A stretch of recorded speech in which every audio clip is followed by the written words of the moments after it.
Hi, everyone. Welcome to part 3 of our lecture. We're talking about sexuality. And when we think about sexuality, we're going to talk about our knowledge around sex, our sexual attraction, as well as what can happen when adolescents are sexually active.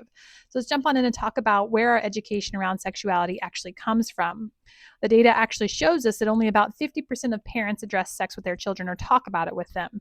80% of what adolescents know comes from media. When we think about this, I want you to think about, how does media portray sex and sexuality? And how could that portrayal impact our understanding of sexuality and the actual act of sex?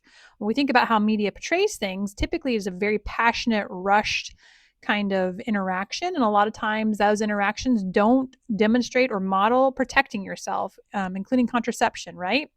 We know that about 15% of adolescents who are sexually active do not use contraception, and this is mostly due to their inability to reason with everyday tasks, that ability to think ahead and kind of have not have those impulse control moments, right?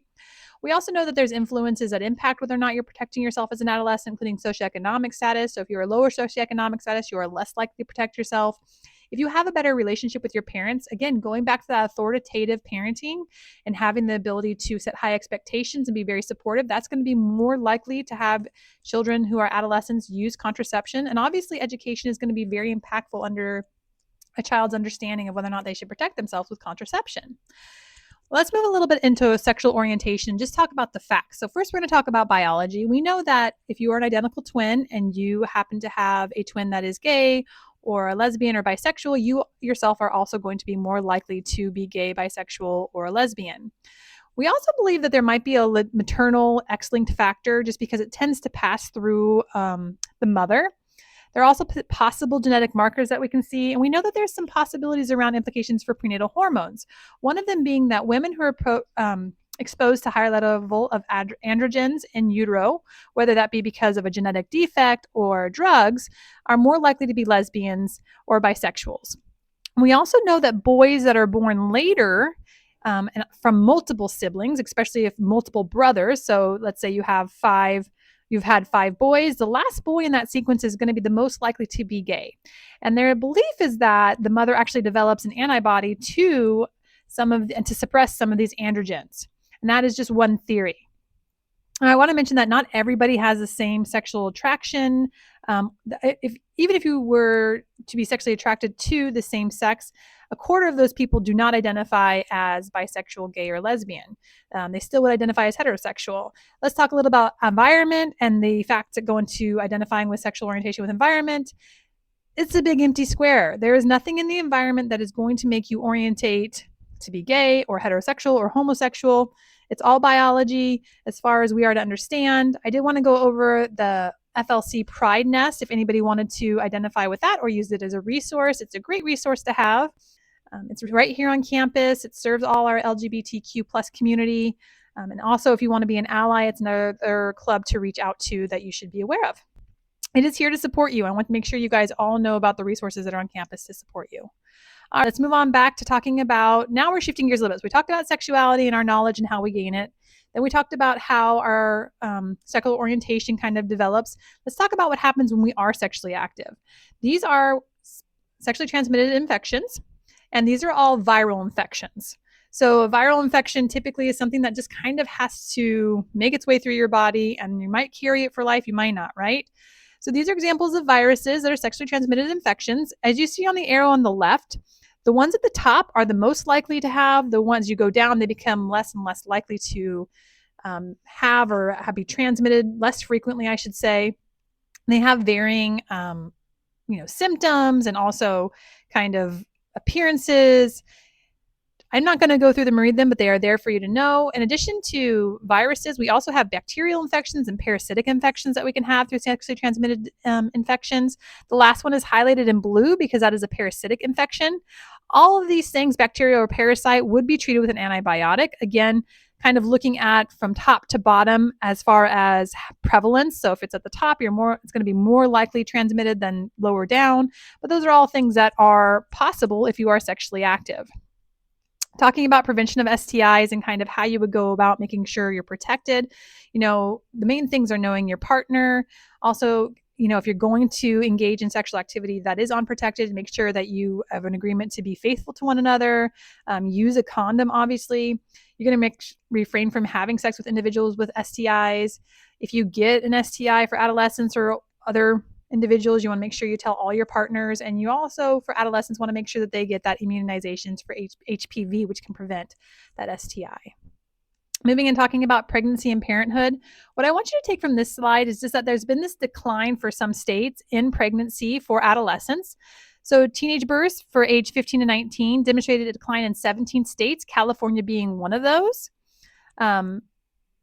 Also, I want you to know that the range of births in these states typically go from about 4.6 per thousand to 24.9 per thousand. You can see the difference in New Hampshire having a very low birth rate or pregnancy rate for adolescents, and New Hampshire being much higher.